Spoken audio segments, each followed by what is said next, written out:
بسم اللہ الرحمن الرحیم۔ شروع اللہ کے نام سے جو بڑا مہربان نہایت رحم والا ہے۔ میں خطابہ سے دعویٰ دیواں گا مجاہد انتھک قائد ملت سلفیہ حضرت علامہ عبدالرشید حجازی ناظم اعلیٰ مرکز جمعیت اہل حدیث۔ نعرہ تکبیر، نعرہ تکبیر۔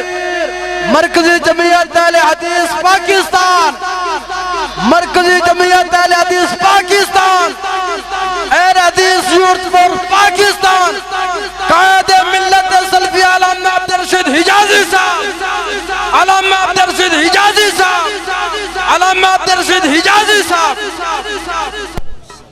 ان الحمد للہ اشہد ان لا الہ الا اللہ وحدہ لا شریک لہ واشہد ان محمدا عبدہ ورسولہ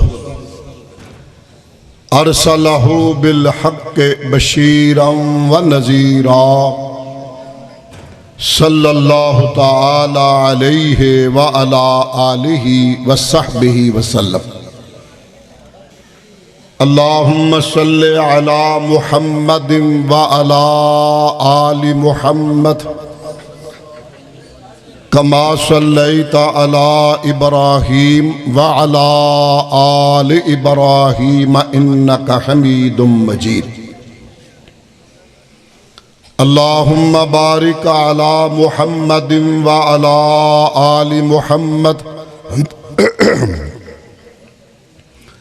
کما بارکت علی ابراہیم وعلی آل ابراہیم انکا حمید مجید۔ اما بعد فاعوذ باللہ السمیع العلیم من الشیطان الرجیم من حمزہ ونفخہ ونفثہ۔ بسم اللہ الرحمن الرحیم۔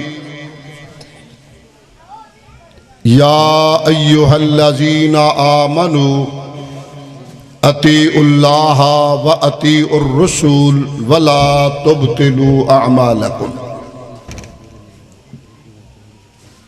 اے ایماندارو، اللہ کی اطاعت کرو، نبی مکرم رسول معظم جناب محمد صلی اللہ علیہ وآلہ وصحبہ وسلم کی اطاعت کرو۔ اس سے ہٹ کر کوئی عمل کر کے اپنے عمل ضائع مت کر بیٹھو۔ صدق اللہ مولانا العظیم۔ رب اشرح لی صدری ویسر لی امری واحلل عقدۃ من لسانی یفقہوا قولی۔ رب زدنی علما رب زدنی فہما۔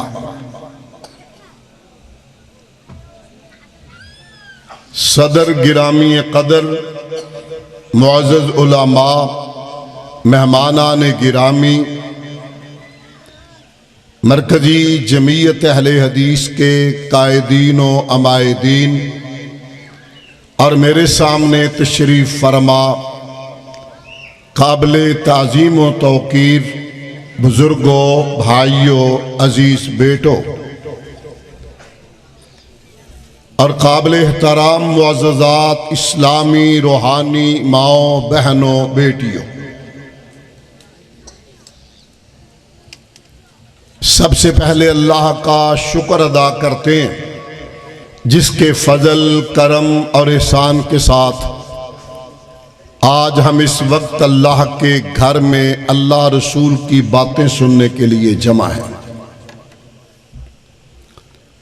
پھر میں یہاں کے ذمہ داران قاری مظہر سلیم اور ان کی پوری ٹیم، ان کی محنت، ان کی کوشش، ان کی محبت، میرا اور میرے ساتھیوں کا بہت خوبصورت انداز میں انہوں نے استقبال کیا، اس پہ دعا گو ہوں اللہ ان کی اس محبت کو قبول فرمائے۔ حضرات ذی وقار، کانفرنس کا عنوان آپ نے سماعت فرمایا توحید و رسالت۔ یہ ایک موضوع تفصیل طلب ہے، تھوڑی تھوڑی باتیں اس پہ عرض کرنے کی کوشش کریں گے۔ جہاں تک تعلق توحید کا ہے، دنیا میں کوئی بندہ مسلمان نہیں ہو سکتا جب تک توحید کا اقرار نہیں کرتا۔ 1,00,000 کئی ہزار انبیاء پیغام توحید لے کے آئے، اور پھر سرور کونین صلوات اللہ علیہ نے بھی اس قوم کو توحید کا پیغام ہی شروع میں سنایا تھا۔ جب آپ نے کوہ صفا پہ سارے شہر کے لوگوں کو بلایا، جو انداز تھا کہ پکارنے والے کو کوئی مشکل وا صبا کہہ کر ہر کنبے کی نمائندگی تھی، وہاں کے ذمہ دار تشریف فرما تھے۔ سرور کونین علیہ السلام اونچی جگہ پہ ٹیلے پہ کھڑے ہیں، لوگ سامنے بیٹھے ہیں۔ ان میں آپ کی اپنی برادری ہے، قریشی سردار ہیں، بڑے بڑے سردار ہیں، سردار عبدالعزیٰ ابو لہب جیسے بندے بھی موجود ہیں۔ سرور کونین صلی اللہ علیہ وسلم توحید کی دعوت دینے سے پہلے اپنی رسالت کی تصدیق چاہتے ہیں، اور ارشاد فرماتے ہیں یا معشر قریش، میرے اپنے لوگوں، میں تمہارے اندر نیا نہیں، تم میرے ددیال کو جانتے ہو، ننیال کو جانتے ہو، سسرال کو جانتے ہو، تم میرے والد کو جانتے ہو، دادا کو جانتے ہو، نانا کو جانتے ہو، تم نے میرا بچپن دیکھا، لڑکپن دیکھا، جوانی دیکھی، اور آج 40 سال کی عمر میں بڑھاپے پہ قدم رکھے ہوئے میں تمہارے پاس ہوں۔ سب سے پہلے میں یہ پوچھنا چاہتا ہوں اور چیلنج کرنا چاہتا ہوں، میری قوم کے لوگوں، میرے شریک بھائیوں، میرے چچاؤں اور میرے بزرگوں، تم نے میرا بچپن، لڑکپن، جوانی اور آج کے دن تک مکہ معظمہ میں بکریاں چراتے تم نے مجھے دیکھا، بازار میں سودا سلف خریدتے تم نے مجھے دیکھا، سیدہ خدیجہ کا مال لے کر ملک شام میں تجارت کرتے ہوئے تم نے مجھے دیکھا، تم نے میرے معاملات کو دیکھا، میرے مقالات کو دیکھا، میری گفتگو کو سنا۔ میں چیلنج کرتا ہوں کہ 40 سال تمہارے اندر رہا، بچپن سے آج تک، سب سے پہلے یہ بتاؤ کہ تم نے مجھے کیسا پایا 40 سال میں؟ لفظ وہاں ہے حل وجدتمونی صادقا او کاذبا۔ بہت بڑا چیلنج ہے، قرآن کے چیلنج کے بعد یہ دوسرا بڑا چیلنج ہے۔ دنیا میں کوئی بڑے سے بڑا پارسا، نیک، زاہد، عابد، ولی، اولیاء نہ چیلنج کر سکتا ہے، نہ اس کے اندر طاقت ہے۔ انسان میں کمی ہوتی ہے، خطا ہوتی ہے، مگر اس طرح چیلنج کیا جس طرح پہلے قرآن نے چیلنج کیا تھا، ان کنتم فی ریب مما نزلنا علی عبدنا فاتوا بسورۃ من مثلہ۔ اے مکے کے لوگوں، تمہیں زبان پہ مان ہے اور کوئی شک بھی نہیں، عربی دنیا میں سب سے فصیح ترین زبان ہے، اور عرب کے لوگ زبان پہ اتنی مہارت رکھتے، اتنے بڑے بڑے خطیب، ادیب اور لبیب تھے ان میں، وہ پوری دنیا کو عجمی گونگے کہتے، آپ اپنے آپ کو عربی کہتے۔ زبان پہ مہارت اور بڑی کمال کی مہارت، بیٹھے بیٹھے کلام کہہ دیتے تھے۔ قرآن نے چیلنج کیا، تم کہتے ہو یہ کتاب نعوذ باللہ جناب محمد، میں تقاضا نہیں کروں گا، لیکن بحیثیت مسلمان اور بحیثیت اہل سنت اور بحیثیت اہل الحدیث اپنے محبوب پیغمبر کا نام نامی اسم گرامی سن کے محبت کا اظہار اور جھوم کر حضور پہ درود پڑھنا یہ مجھ پہ فرض بھی ہے اور پیغمبر کی محبت کا قرض بھی ہے۔ حضرات ذی وقار،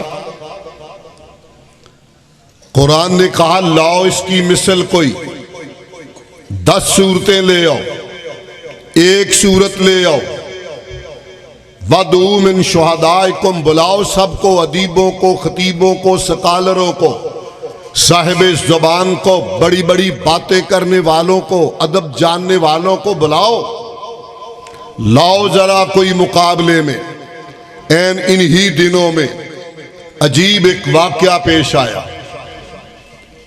علماء جانتے ہیں کہ جو بندہ سب سے اعلیٰ کلام لکھتا، غزل، نعت، نظم جو لکھتا، اس کو بیت اللہ کی دیوار کے ساتھ لٹکا دیتے تھے، مقطعات کہتے ہیں اسے۔ یہ 7 ہیں، 3 اور ملا کے 10 بنتی ہیں ساری۔ جب تک اس سے بہتر کلام نہ آتا وہ لٹکا رہتا اس وقت تک۔ ایک صحابی کو خیال آیا، اس نے بھی ایک چھوٹی سی قرآن کی سورت لکھی، بسم اللہ الرحمن الرحیم، انا اعطیناک الکوثر فصل لربک وانحر ان شأنک ھو الابتر۔ 3 مصرے، 3 فقرے، یہ لکھ کر مقطعات میں اس نے بھی لٹکا دی۔ مکے کے لوگوں نے چیلنج سمجھا، کہا 3 تو مصرے ہیں، اس کا جواب نہ دے تو ڈوب مریں۔ کمیٹی بنائی گئی، 7 افراد پر مشتمل، 3 اور جمع کر کے 10 بندے جمع ہوئے۔ انہوں نے کلام لکھنا شروع کیا۔ اس کے مقابلے میں کلام لکھ کر لاتے، کمیٹی کو پیش کرتے، کمیٹی والے پڑھ کے کہتے نہیں اس معیار کی نہیں، پھاڑ دیتے۔ دوسرے دن لاتے، 7ویں دن تک لاتے رہے۔ کمیٹی کہتی نہیں ان مصروں فکروں کے برابر نہیں آئے۔ کہا اور بندے ملاؤ، کمیٹی میں کچھ اور افراد ملا کے جواب ڈھونڈو۔ رات کو اس کمیٹی کا ایک بندہ چپکے سے چھپ کر رات کی تاریکی میں آیا۔ اس نے سورت کے نیچے ایک لفظ لکھ دیا۔ 2 طرح کی روایات ہیں، ایک کا واللہ ما ھذا قول البشر، ایک کا ما ھذا قول البشر۔ کہتا جواب کیا لکھیں گے ہم اس کا؟ اللہ کی قسم یہ کسی بندے کا کلام ہی نہیں ہے۔ جیسا چیلنج قرآن کا تھا، آج انسان کامل، سید البشر، امام الانبیاء، سید الانبیاء، میرے آپ کے پیشوا اور رہنما جناب محمد مصطفیٰ احمد مجتبی صلی اللہ علیہ وآلہ وسلم نے فرمایا، اے مکے کے باسیوں، بات میری یاد ہے، مکے کے باسیوں، حل وجدتمونی صادقا او کاذبا، 40 سال کی چادر تمہارے سامنے ہے، کوئی میری برادری کا بندہ اٹھے، چھوٹا بڑا، اپنا بیگانہ دوست دشمن آئے کوئی، میری 40 سال کی سیرت کی چادر پہ انگلی اٹھائے کہ یہاں کمی ہے محبوب تیرے اندر، میں بیٹھا ہوں سامنے 40 سالہ سیرت کی سفید چادر کھول کر، اور زبان سے فرمایا حل وجدتمونی صادقا او کاذبا، تم نے مجھے کیسا پایا، سچا پایا یا نہیں پایا؟ میں دوسرے لفظ کا ترجمہ نہیں کیا کرتا، ترجمہ آپ سمجھتے ہیں، حضور سے نسبت ہے، زبان لڑکھڑ آ جاتی ہے، یہی ترجمہ کرتا ہوں، مجھے سچا پایا یا نہیں پایا؟ ساری قوم بیک زبان کہتی ہے، پیارے کیا پوچھ رہے ہو؟ اللہ گواہ ہے، ما جربنا علیکا الا صدقا، ہمیں تو جب بھی پالا پڑا، واسطہ پڑا، تجربہ ہمارا یہ ہے پیارے تو نے ہمیشہ سچ بولا، تو نے ہمیشہ سچ بولا۔ فرمایا اگر میں نے 40 سال تک بچپن سے لے کے آج تک سچ بولا ہے، آج بھی سچ بولتا ہوں۔ پہلا سوال کرتا ہوں مکے کے لوگوں، اگر میں یہ کہوں کہ پہاڑ کی پچھلی طرف سے دشمن تیار ہے تم پہ حملہ کرنے کو، میری بات پہ اعتماد کر لو گے؟ جواب بلا کیا تھا؟ پیارے محمد صلی اللہ علیہ وسلم، آپ اونچی جگہ پہ کھڑے، ہم نیچے ہیں، کعبہ کا رب گواہ، تو ہماری جگہ پہ ہوتا ہم تیری جگہ پہ ہوتے، تو کہتا ہم پھر بھی مان لیتے کہ مکے کے لوگوں کی آنکھوں کو دھوکہ لگ سکتا ہے، محمد کی زبان میں شک نہیں ہو سکتا۔ حضرات یہ وہ گواہی ہے جسے بخاری کو اس روایت کے مطابق سرور کونین علیہ السلام نے خط لکھے تھے سپر پاور کے بادشاہوں کے نام، ان میں شاہ ہرکل سلطنت روما، سلطنت شام کے بادشاہ ہرکل کے نام بھی خط لکھا۔ خط بڑا مختصر سا تھا کہ یہ خط محمد الرسول اللہ صلی اللہ علیہ وسلم سے ہے الی والی شام شاہ ہرکل، سپر پاور کے بادشاہ شاہ ہرکل کے نام خط ہے۔ خط کیا تھا ذرا دھیان کرو، اور آج کے ٹرمپ کو بھی ذرا دھیان میں رکھو، سپر پاور اب اکیلا ہے، انشاءاللہ بہت جلد اسلامی بلاک بنے گا اور سپر پاور بنے گا انشاءاللہ۔ انشاءاللہ کہ مردانہ آخر نے میرا دل خوش ہو جاتا بنے گا، منظر نامہ بدر ہے، ادھر میں بعد میں آتا ہوں، میری بات رہنا چاہیے۔ اللہ اکبر۔ خط لکھا اسلم تسلم، اور سپر پاور کے بادشاہ آج کا ٹرمپ، وہاں کا ہرکل، اگر خیریت چاہتا ہے تو کلمہ پڑھ لے، بچنا ہے تو کلمہ پڑھ لے، سلامتی چاہتا اسلام لے آ۔ اس وقت کے لوگ عرب کو اور مکے کو بیکورڈ سمجھتے تھے، اجڑ، بڑے غیر مہذب لوگ ہیں۔ یہ شاہ ہرکل کہتا ہے مکے کا بندہ مجھے لکھ رہا ہے کہ بچنا تو کلمہ پڑھ، سلامتی میں آنا تو اسلام لے آ۔ تھا بڑا پڑھا لکھا، کہتا میرے پاؤں تلے سے زمین نکل گئی۔ اس نے اعلان کر دیا کہ یہاں کوئی بندہ عرب سے آئے، خاص کر مکہ شریف سے آئے، مکے تو لوگ جاتے تھے نا حج کے لیے، میری ملاقات کروائی جائے۔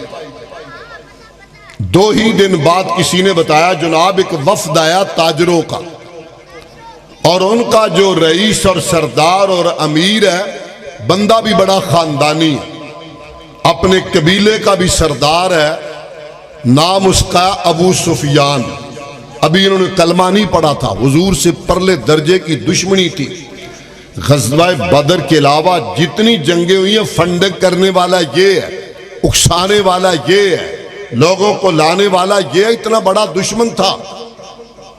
کہتا میری دشمنی تھی۔ ہرکل نے سامنے کھڑا کر کے 2-3 باتیں کی، میں اپنے موضوع کی طرف آؤں۔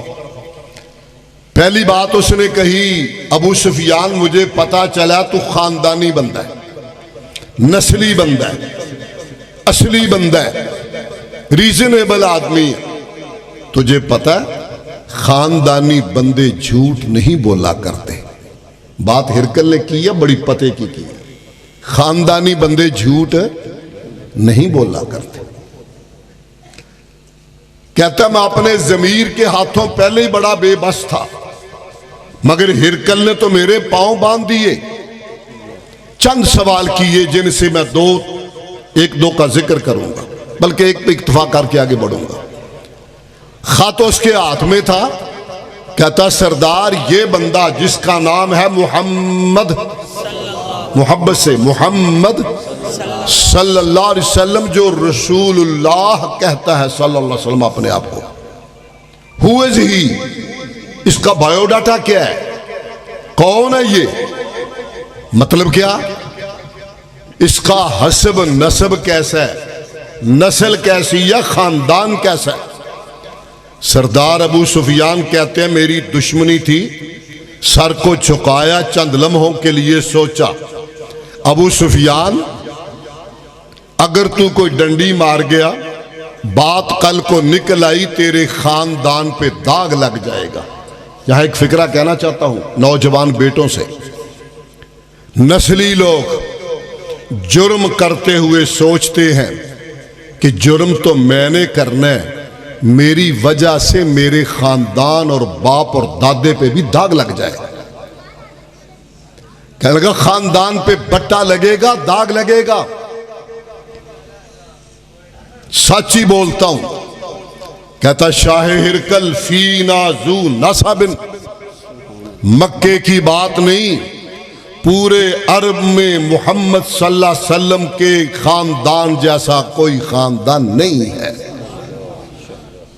حضرات باقی سچ چھوڑ کے پلٹ کے پھر ادھر آنا چاہتا ہوں۔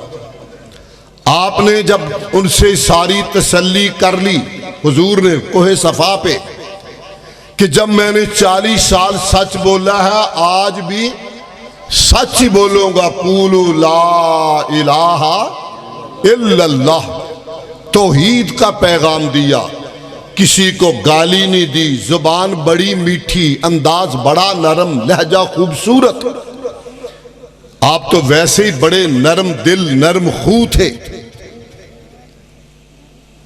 کلمے کی دعوت دی، اپنے بیگانے ہو گئے، اور تو اور حقیقی چچا، تایا بنتا چچا اردو میں کہتے ہیں ہم، سردار عبدالعزا حقیقی چچا، دادی سے بھی دادے سے بھی، 3 بھائی حقیقی تھے، سردار ابو لہب، سردار ابو طالب اور سردار عبداللہ، یہ 3 ایک ماں سے تھے۔ حقیقی چچا ابو لہب کھڑا ہو گیا، بکواس کرنے لگا، تبًا لک الہٰذا ما جمعتنا، نعوذ باللہ، اے محمد صلی اللہ علیہ وسلم، تیرے ہاتھ نعوذ باللہ ٹوٹ جائیں اس لیے بلایا تھا؟ قربان جاؤں آقا تیری رسالت کے اس درخشندہ اور چمکدار پہلو پہ۔ جواباً کوئی بد دعا نہیں دی، کوئی جواب نہیں دیا، میرے رب نے جواب دیا، الگ بات تبت یدا ابی لہب وتب۔ حضرات ذی وقار توحید کا پیغام سنانا تھا، اپنے بیگانے بن گئے، پتھر مارنے شروع کر دیے، راستے میں کانٹے بچھانے شروع کر دیے، آپ کے گھر میں گندگی پھینکنا شروع کر دی، سجدے میں آپ کی کمر پہ اوجڑی ڈالنا شروع کر دی، حضور کے گلوئے اطہر میں کپڑا ڈال کر کھینچنا شروع کر دیا۔ حضرات ہر وہ گستاخی کی، مکے کی گندی نالی کی مٹی شمس الضحیٰ اور بدر الدجا کے چہرے پر انوار پہ پھینکی، ہر بدتمیزی کی۔ جرم کیا تھا؟ قولوا لا الہ الا اللہ۔ بات ہرکل والی ذہن میں رکھیں، واپس ادھر مانا چاہ رہا ہوں۔ شاہ ہرکل نے کہا سردار ایک بات اور بتا دو، کیا اس نبی کے ماننے والا کوئی بندہ اس کی پارٹی چھوڑ گیا ہو؟ ساڑھے تو پارٹی چھڑنا ایشو کوئی نہیں، یہ تو ایشو کوئی نہیں، میرے بھی کوئی نہیں، تانا بھی کوئی نہیں، پارٹی چھوڑ گیا ہو، اس کی جماعت چھوڑ گیا۔ لفظہ حل یرتد احدن، عربی میں مرتادی کہتے ہیں اس کو، کوئی مرتاد ہو گیا ہو، سختی برداشت نہ کر پایا ہو، نبی کے محبت کا دیا بجھا دیا ہو، توحید کا دیوا بجھا دیا ہو، کوئی ایک مثال تیرے پاس، سنگل ون۔ سردار کہتا اب یار میں بڑا گھبرایا، میں نے سوچا، اور سوچ کے جو جواب دیا وہ بڑا پائے کا تھا میرے موضوع سے متعلق۔ کہنے لگا شاہ ہرکل کیا پوچھتے ہو، کیا پوچھتے ہو؟ پارٹی چھوڑ گیا، کلمہ چھوڑ گیا، توحید چھوڑ گیا، حب رسول چھوڑ گیا، جو سرمایہ ہے میرا اہل سنت میں، اہل الحدیث کا یہ معیار ہے کہ وہ توحید پہ اس طرح جم کے کھڑا ہوتا ہے کہ گردن کٹ جائے گوارا ہے، رب کے علاوہ کسی در پہ جھک جائے گوارا نہیں ہے۔ حضرات ذی وقار کہتا شاہ ہرکل اس کے ماننے والے ہیں بھی زیادہ غریب کمزور، اب کچھ خاندانی بندے آنا شروع ہوئے ہیں، اب کچھ بندے، ہم نے اس کے غلام کو پکڑا، پانی چولہے پہ رکھا، گرمایا کہ آگ بنایا، اور اسے کہا توحید کا دیا بجھا دے، کلمہ چھوڑ دے، کلمہ چھوڑ دے، نبی کی محبت کا دیپ بجھا دے۔ تو اس کا جواب ہمارے لیے یہ تھا کہ یہ ناممکن ہے، کلمہ میرے لوہاں وچ رچ گیا جی میں دودھ وچ کھنڈ ملا، یہ تو نہیں نکل سکتا، رچ چکا ہے، بس چکا میرے انگ انگ میں۔ کہتا شاہ ہرکل ہم نے کھڑا کیا، آگ بنایا ہوا پانی اس کے وجود پہ ڈالا، اس کے وجود کی چمڑی تو ادھڑ گئی، سینے سے توحید کا دیا نہیں بجھ سکا، وجود کی چمڑی تو ادھڑ گئی، حضور کی محبت کا دیپ نہیں بجھ سکا۔ شاہ ہرکل اگلا حربہ ہم نے یہ کیا، ایک اور غلام اس کا پکڑا، کوئلے جمع کیے، چت لٹا، چت کہندے کانڈ بھار لٹا کر پاؤں رسی سے باندھ کر بندہ اس پہ کھڑا، ہاتھ رسی سے باندھ کر بندہ ادھر کھڑا، بھاری پتھر سینے پہ رکھا، نیچے کوئلے تاکہ ہل نہ سکے۔ اب کہا چھوڑ کلمہ، چھوڑ نبی کو، تو وہ کوئلوں پہ لیٹا ہوا کہتا ہے کہ جان دی ہوئی اسی کی تھی، حق تو یہ ہے کہ حق ادا نہ ہوا، جانا تو ہے ایک دن، اگر میں محمد عربی کی محبت اور کلمہ طیبہ کی محبت پہ جاؤں تو اعزاز کی بات ہے، کوئلوں کی گرمی اور وجود کا جھلسنا برداشت کر لوں گا، کلمہ طیبہ نہیں چھوڑ سکتا۔ شاہ ہرکل اس کے وجود سے چربی پگھل کر کوئلے تو بجھ گئے، اس کے سینے سے توحید کا نور نہیں بجھ سکا۔ اس حوالے سے میں آخری روایت پھر تھوڑے سے ملکی حالات اور جماعت کے متعلق ایک دو باتیں کہہ کے اجازت چاہوں گا، وقت زیادہ نہیں لینا چاہتا۔ حضرات، ایک بہت بڑا ملکش روم، اس کے بادشاہ نے نبی کے ایک صحابی کو پکڑ لیا، گرفتار کر لیا، دربار میں بلا کے کہنے لگا اوے کلمہ چھوڑ، توحید چھوڑ، نبی چھوڑ۔ اس نے کہا بادشاہ سلامت یہ نہیں چھوڑ سکتا، کہا بات سن لے، آدھی بادشاہی بھی دے دوں گا، شہزادی کا رشتہ بھی دے دوں گا۔ ایک لمحہ نہیں سوچا، کہا بادشاہ آدھی بادشاہی اور شہزادی کا رشتہ، میرے خالق کے مجھ پہ اتنے کرم اور احسان ہے، اگر ساری دنیا کی بادشاہی بھی مل جائے محمد کا غلام جوتے کی نوک سے ٹھکرا دے گا۔ اس نے کہا اچھا، جو طریقہ واردات ہمارے ہاں پولیس کا ہوتا ہے، کسی بندے کو منانا ہوتا ہے تو ایک ملزم کو ذرا چھتراول کرتے ہیں، دوجے نے پوچھتا کرسی تے مننا کا ہوتے بیٹھ۔ انہوں نے قیدی پکڑا، ایک کڑا گرم کیا ہوا تھا پانی کا، سخت پانی یا تیل، خوب آگ بڑھایا ہوا تھا، قیدی کو پکڑا اور اس میں پھینکا، جھلس گیا، فوت ہو گیا۔ کہا اب بھی موقع ہے، آفر وہی ہے، آدھی بادشاہی اور شہزادی کا رشتہ، ورنہ حشر وہ ہوگا جو اس قیدی کا ہوا۔ کہا بادشاہ سلامت دیر کر رہے ہو، مجھے تو جنت کی روشنی تیزی سے بلا رہی ہے، تم لیٹ کر رہے ہو، ڈالو مجھے، پھینکو مجھے، یہ شہادت ہے، اور شہادت ہے مطلوب و مقصود مومن، نہ مال غنیمت نہ کشور کشائی۔ حضرات منظر نامہ بدلا، موضوع بہت آگے چلتا، میں روکتا ہوں، علماء کی کثیر تعداد ہے، زیادہ دیر سٹیج پہ بٹھانا پسند نہیں کرتا۔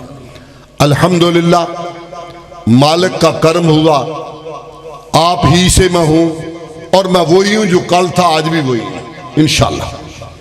میرے اندر کوئی ایسی بو نہیں ہے، کوئی ایسی بات نہیں ہے، کوئی دیکھے گا بھی نہیں اور آئے گی بھی نہیں انشاءاللہ، مگر ایک خواہش ضرور ہے، اگر اللہ نے وقت دیا تو کچھ کام کر جانا چاہیے، زندگی کا پتہ نہیں کتنا کام کرنا چاہیے۔ میری خواہش ہے کہ وطن عزیز کا کوئی غریب سے غریب کارکن وہ بھی پریشان ہو تو مرکزی جمعیت اہل حدیث اس کے سر پہ پہنچے۔ خواہش یہ ہے کہ میرا کارکن وطن عزیز میں سینہ تان کر چلنے کے قابل ہو جائے، اس لیے بھی کہ دعوت کھری سچی سچی وہی والی ہے۔ کعبہ کے رب کی قسم میرے منہج نسب العین عقیدے اور پیغام کے اندر ذرہ برابر شبہ نہیں، کائنات کا کوئی بندہ میرے منہج پہ، میرے نسب العین پہ، میرے پیغام پہ، میرے عقیدے پہ انگلی نہیں اٹھا سکتا، اس لیے کہ قرآن میرا عقیدہ اور قرآن لا ریب ہے، بے عیب ہے۔ حدیث میرا عقیدہ اور حدیث بھی قرآن کی طرح لا ریب ہے، بے عیب ہے۔ قرآن بھی اللہ کی طرف سے وحی ہے، حدیث بھی اللہ کی طرف سے وحی ہے، نہ قرآن میں شک ہے نہ وحی میں شک ہے۔ جب عقیدہ مضبوط ہے تو میں اپنے نوجوان بیٹوں سے بالخصوص کہنا چاہوں گا، اللہ کے لیے پھر اہل حدیث بن جاؤ، اور وہ بن جاؤ جن کا تذکرہ ابو سفیان کر رہا تھا۔ پھر دنیا کی کوئی طاقت تمہیں تمہارے منہج سے علیحدہ نہ کر سکے، کوئی طاقت تمہیں ہلا نہ سکے، کوئی قوت تمہیں دبا نہ سکے، اگر آپ اکٹھے ہو جاؤ، بھول جاؤ چھوٹے موٹے اختلافات، آؤ ایک دوسرے کو ساتھ ملاؤ، گلے ملو، قوت بنو، طاقت بنو۔ آج ضرورت ہے ملت اسلامیہ کو، پورے مسلمانوں کی ضرورت ہے، اہل سنت کی ضرورت ہے، اور اہل سنت میں اہل الحدیث چونکہ سلفی ہیں، پہلے والے ہیں، آج بھی وہی عقیدہ وہی منہج جو مکہ معظمہ میں نازل ہوا، آج بھی وہی منہج وہی عقیدہ جو مدینہ طیبہ میں نازل ہوا۔ اور آج اللہ کا شکر ہے مولا نے یہ دن دکھایا، رب نے یہ کرم فرمایا، ہمارے اندر کمال نہیں تھا، لوگ ہم جاتے تھے ہمارے سربراہ وہ پرے ہو جاتے کہ مانگتا آگے انہوں نے کوئی قرضہ ہی لینا ہے، حالات بدلے، رب نے کرم فرمایا اور احسان کیا یہودی اور مودی نے، یہ محسن ہمارے، اور ہیں دونوں ایک، اسرائیل یہودی ہے، مودی ہندو ہے، اور موجودہ تحقیق یہ ہے، موجودہ ریسرچ، کہ یہ ہنود یعنی ہنود اور یہود ہم قافیہ بھی ہے، ہندو بھی لاسٹ ٹرائب آف اسرائیل، یہ بھی اسرائیلیوں کا ایک گم ہوا وفد ہے، اس لیے ان کا مزاج ملتا ہے۔ مودی نے حرکت کی، بدماشی کی، پہلگام کا ڈرامہ رچایا، اور پھر رات کی تاریکی میں وطن عزیز میں گھس کر حملہ کیا، مساجد مدارس کو ٹارگٹ کیا، لاہور میں کیا، مرید میں کیا، بہاولپور میں کیا، چھپ کر کیا، رات کے موقع پہ میزائل بھی داغے گئے۔ حضرات ذی وقار، میں سلام کرتا ہوں اپنی پاک فوج کو اور پاک فوج کے سربراہ حافظ سید منیر عاصم کو۔ میری محبت اس لیے بھی ہے، میں جانتا ہوں، مجھے علم ہے، جب یہ کرنل تھے مدینہ طیبہ میں، یہ اس کی ڈیوٹی تھی سعودیہ میں، اور یہ مدینہ طیبہ مسجد نبوی میں قرآن کی منزل یاد کیا کرتا تھا، تو مدینے کا اثر تو فطری طور پہ ہوتا ہے نا، ہم آج بھی کہتے ہیں مدینہ تو ٹھر جاتا ہے سینہ۔ حضرات، پھر ہمارے جرنیل نے جو کام کیا وہ اس حوالے سے قابل تسلیم ہے، اس لیے مجھے فخر ہے، اس نے اعلان کیا کہ ہم رات کی تاریکی میں حملہ نہیں کریں گے، یہ خلاف سنت ہے، رات کی تاریکی میں حملہ نہیں کریں گے، خلاف سنت ہے۔ حضور صلوات اللہ علیہ نے خیبر میں غلس اندھیرے میں فجر کی جماعت کروائی، اور پھر خیبر میں جا کے کہا تھا، اہل خیبر تمہاری شامت کا وقت آ چکا ہے، کہتے ہیں انشاءاللہ بارڈر پہ نماز پڑھیں گے فجر کی اسی سنت میں اندھیرے میں جب بندے کی بھی پہچان نہ ہو. غلط جو حدیث کے لفظ ہیں صبح سانجرے انیرے جمیں کہندے ہیں حدیث سانجرے پڑھ دے ہوں تو اسی بھی بابا لیٹ کر لینے. اس وقت نماز پڑھیں گے جماعت میں جنرل عاصم منیر آپ کراؤں گا. اس نے پھر آپ جماعت کروائی اور اس کے بعد اگلا اعلان بھی کمال کا کیا. میں کچھ فوجی معلومات بھی رکھتا ہوں. کہنے لگا اس دفعہ نعرہ جو لگانا ہے وہ صرف ایک رب کی تکبیر کا, رب کا نام فضاؤں میں گونجے. جو بم چلائے وہ بھی یا اللہ اکبر کہے یا نعرہ تکبیر اللہ اکبر کہے, اور جو جہاز اڑا کے جائے وہ بھی فضا میں اس نعرے کو عام کرے اللہ اکبر. جب رب کا نام لیا جائے رب اپنے نام کی لاج تو رکھتا ہے. مجھے یاد ہے 65 کی جنگ میں صدر ایوب نے تقریر کی تھی, لفظ بھی یاد ہے. میرے عزیز ہم وطنوں, ہمارے مکار دشمن نے ہماری پاک سرحدوں پہ بزدلانہ حملہ کر دیا ہے. ہمارے پاس ٹینک شکن توپیں نہیں تھیں, انڈیا ٹینک لے کے آیا تھا. ایوب نے کہا میرے غیور بہادرو لا الہ الا اللہ پڑھتے چلو, آگے بڑھتے چلو. لا اللہ اکبر کی گونجتی ہوئی آواز میں کفار کی توپوں کے منہ ہمیشہ کے لیے بند کر دو. اس بوڑھے آسمان نے دیکھا توپ ٹینک شکن توپیں نہیں تھی. جوانوں نے سینے پہ بم باندھے, ٹینکوں کے آگے چھلانگیں لگائی اور ٹینکوں کا رخ موڑ دیا. حضرات رب اپنے نام کی لاج ضرور رکھا کرتا ہے. اس کی برکت سے آج دنیا کا منظر نامہ بدلا. سعودیہ نے فوری طور پہ ہمارے پرائم منسٹر اور فیلڈ مارشل کو کمال قسم کا استقبال کیا, پروٹوکول دیا اور پھر جو معاہدہ کیا من تو شدم تو من شدی ہر کس نہ گویت من دیگرم تو دیگری. ہم ایک ہو جائیں گے قالب دو جان ایک ہوگی. سعودیہ پہ حملہ پاکستان پہ حملہ ہوگا اور پاکستان پہ حملہ سعودیہ پہ حملہ تصور کیا جائے گا. یک جان ہو کے چلیں گے. اس کے بعد باقی ممالک بھی فوری طور پہ رابطے میں آئے. جو مدت سے ہم دعائیں کرتے تھے خواہش کرتے تھے انشاءاللہ اب بھی دعائیں کریں گے. اللہ شیطان کی شیطنت سے اور حاسدین کے حسد سے بچا کر عالم اسلام کو یکجان کر دے. ایک ساڑھے کو آمین رہن دیا تُسی او بھی آنجی کنجوسی نہ دیتی ہے. یا اللہ کرم فرما, عالم اسلام کو اکٹھا فرما. اور ابھی جو ویسے تو اس نے بین الاقوامی قانون مانا ہے کوئی نہیں, یہ زبان سمجھے گا جوتے والی ڈنڈے والی لتر والی. اس کا علاج مذمت نہیں مرمت ہے. ابھی کتنی بے غیرتی کی ہے ایران نے کہ اس کے راشن لے جانے والوں میں پاکستان کا بھی ایک بہادر سپوت سابق سینیٹر کچھ بندے لے کے راشن لے کے گیا کہ بھائیوں کو ملنا ہے. انہیں جس انداز سے گرفتار کیا قابل مذمت بھی ہے قابل مرمت بھی ہے. ہم اپنی حکومت سے بھی مطالبہ کریں گے اور عالم اسلام سے بھی مطالبہ کریں گے. اب وقت آ گیا ہے کیڑا کیڑا کرنے کا. چاہیے اب جرت کریں بہادری کریں اور انشاءاللہ میں ایمان کی نور اور نظر سے کہتا ہوں شاید اللہ ہمارے مقدر میں کر دے ہم دیکھ لیں. وہ وقت آ جائے کہ درخت بول کے کہے گا مسلمان میرے پیچھے یہودی چھپا ہوا اس کو مار دے. انشاءاللہ اب یہودیوں کے خاتمے کا وقت آ چکا ہے اللہ کے فضل اور کرم سے. مگر اس کے لیے ضروری ہے اے امت مسلمہ اب امت بن جاؤ, نمازی بن جاؤ, رب سے جوڑ لو, رب سے تعلق بناؤ اور مرکزی جمعیت اہل حدیث کے سائبان کے نیچے آ جاؤ.